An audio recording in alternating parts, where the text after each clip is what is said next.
A woman on Texas death row is getting support from several state lawmakers. Melissa Lucio is scheduled to be executed this month for 2007 death of her 2-year-old daughter. But a documentary about her case is highlighting evidence that Lucio may not be guilty. Now, more than half of the members of the Texas House of Representatives have signed a letter calling on the governor and the Texas Board of Pardons and Paroles to grant clemency. On Wednesday, a bipartisan group of House members visited Lucio in prison.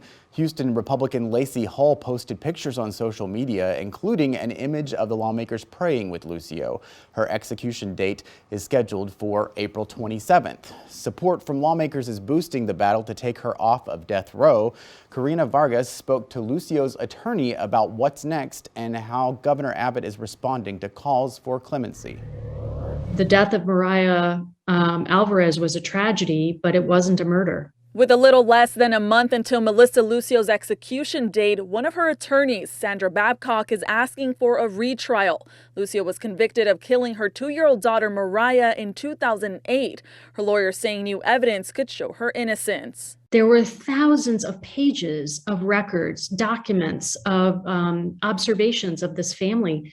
Not a single complaint by any child that they were being abused by Melissa. Those documents are some of the new evidence Lucio's attorneys want the courts to review. Babcock says the interrogation tactics police officers used were also designed to elicit a confession.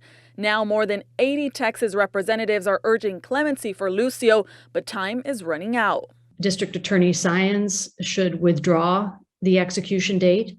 The court should immediately enter a stay of execution. The Texas Board of Pardons and Paroles should recommend a reprieve, and the governor should grant it. Governor Greg Abbott speaking on her case. The Texas Board of Pardons and Paroles has not provided a decision to me yet. With that being the case, as the law requires, the governor must await for a decision from the Board of Pardons and Paroles. I'll make a decision once it comes to me.